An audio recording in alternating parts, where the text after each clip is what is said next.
ಮೊದಲಿಗೆ ಎಲ್ಲರಿಗೂ ಯುಗಾದಿ ಹಬ್ಬದ ಶುಭಾಶಯಗಳು. ಭದ್ರಾವತಿಯಿಂದ ಸ್ಟಾರ್ಟ್ ಮಾಡಿದ್ವಿ.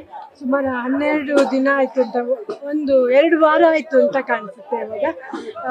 ಶಿವಮೊಗ್ಗ ಇವತ್ತು ಆ್ಯಕ್ಚುಲಿ ಸ್ಟಾರ್ಟ್ ಮಾಡಿರೋದು. ಆಮೇಲೆ ಸೊರಬ, ಸಾಗರ, ತೀರ್ಥಹಳ್ಳಿ, ಹೊಸನಗರ, ಆಮೇಲೆ ಭದ್ರಾವತಿ, ಶಿವಮೊಗ್ಗ ಗ್ರಾಮೀಣ, ಆ ಥರ ತುಂಬ ಕಡೆ ಕವರ್ ಮಾಡಿದ್ವಿ. ಎಲ್ಲ ಕಡೆ ಹೆಣ್ಮಕ್ಳು ಜಾಸ್ತಿ ಸಂಖ್ಯೆಯಲ್ಲಿ ಇರ್ತಾರೆ, ತುಂಬ ಖುಷಿ ಆಗುತ್ತೆ. ಆಮೇಲೆ ತುಂಬಾ ಸಂತೋಷನೂ ಆಗುತ್ತೆ. ನಾನು ಹುಟ್ಟಿದ ಊರಿದ್ದು, ಇಲ್ಲಿ ಬಂದು ಹಬ್ಬ ಮಾಡ್ತಾ ಇರೋದು ಹೆಣ್ಮಕ್ಳ ಜೊತೆಗೆ ನಂಗೆ ಭಾಳ ಖುಷಿ ಆಯಿತು ನನಗೆ. ಆಮೇಲೆ ಎಲ್ಲ ಕಡೆ ಪಾಸಿಟಿವ್ ಅಂತ ನನಗೆ ಅನಿಸ್ತಾ ಇದೆ. ನಾನೇನು ಪ್ರಾಬ್ಲಮ್ ನನಗೆ ಕಾಣ್ತಾ ಇಲ್ಲ.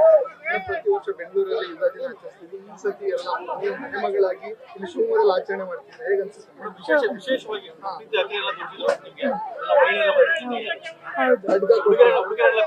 ಹೌದು, ಅವರು ನಮ್ಮ ತಂದೆಯವರು ಆಶ್ರಯ ಮನೆಯಲ್ಲಿರೋರು ಕಲಾವತಿ ಅಂತ. ಅವ್ರು ಬಂದ್ಬಿಟ್ಟು ಒಂದು ಬೆಳ್ಳಿ ಖಡ್ಗ ಹಾಕಿದ್ರು, ಆಮೇಲೆ ಆಶೀರ್ವಾದ ಕೂಡ ಮಾಡಿದ್ರು. ನಂಗೆ ಭಾಳ ಖುಷಿ ಆಯ್ತು. ಯಾಕಂದರೆ ನಮ್ಮ ತಂದೆಯವರು ಸುಮಾರು 35-33 ವರ್ಷದಿಂದ ಮಾಡಿದ ಒಂದು ಯೋಜನೆ, ಅವ್ರು ಮಾಡಿದ ಹಲವಾರು ಯೋಜನೆಯಲ್ಲಿ ಇದು ಒಂದು ಕೂಡ. ಸೊ ತುಂಬಾ ಖುಷಿ ಆಯ್ತು ನನಗೆ. ಅದೇ ಥರ ಇವಾಗ ಪಂಚಾಯತಿಗೆ ವಿದ್ಯುತ್ ಕೊಡೋದು ಕೂಡ ಇಲ್ಲಿವರೆಗೂ ನಡ್ಕೊಂಡು ಬರ್ತಾ ಇದೆ. ಭಾಳ ಖುಷಿ ಆಗುತ್ತೆ ನನಗೆ. ಆಮೇಲೆ ನಾವು ಇಲ್ಲೇ ಹೋಗ್ತಿದ್ದು, ನನಗೆ ಶಿವಮೂರ್ತಿ ಸರ್ಕಲಿಂದ ಲೆಫ್ಟ್ ಹೋಗ್ಬೇಕು, ಚೂರು ಮುಂದೆ ಹೋಗಿ ಲೆಫ್ಟ್ ಹೋಗ್ಬೇಕು, ಅಲ್ಲೇ ಇತ್ತು. ಸೊ ಇದೊಂಥರ ನನಗೆ ಭಾಳ ಸಂತೋಷ ಆಯಿತು. ಚಿಕ್ಕವ್ರು ಇರ್ಬೇಕಾದ್ರಿಂದೆಲ್ಲ ನೆನಪಾಗ್ತಾ ಇದೆ ಇವತ್ತು ಆ್ಯಕ್ಚುಲಿ ನನಗೆ. ಮೇಡಮ್, ನಿಮ್ಮ ಪರವಾಗಿ ಇವತ್ತು ಬಿ ಫಾರ್ಮ್ ತಗೊಂಡು ಮಧು ಬಂಗಾರಪ್ಪ ಬಿ ಫಾರ್ಮ್ ಸಿಕ್ಕಿದೆ. ಸಾರಿ, ಬಿ ಫಾರ್ಮ್ ಸಿಕ್ಕಿದೆ, ಬಿ ಫಾರ್ಮ್ ಸಿಕ್ಕಿದೆ. ಮಧು ಬಂಗಾರಪ್ಪ ತಗೊಂಡು ಬೆಂಗಳೂರು. ಹೌದು, ಅದು ಅವತ್ತೇ ಡಿಸೈಡ್ ಆಗಿತ್ತು. ನಾನು ನಮ್ಮ ಪಕ್ಷ ನಿಲ್ಲಿಸಿರೋ ಅಭ್ಯರ್ಥಿ ನಾನು. ಬಿ ಫಾರ್ಮ್ ಅವರು ಕೊಡ್ತಾರಂತ ಗೊತ್ತೇ ಇತ್ತು. ಸೊ ನಾವು ಬೇಗ ಬರಬೇಕಾಗಿದ್ರಿಂದ ಮಧು ಹೋಗ್ಬಿಟ್ಟು ಅದನ್ನ ರಿಸೀವ್ ಮಾಡಿದ್ರು.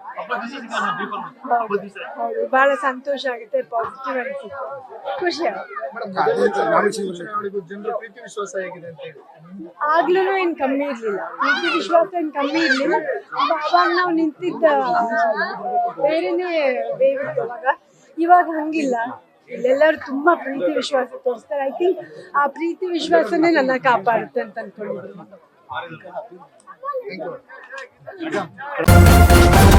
ನ್ಯೂಸ್ ಫಸ್ಟ್, ನಿರ್ಭೀತಿಯಿಂದ ನಿಮ್ಮ ಪರವಾಗಿ.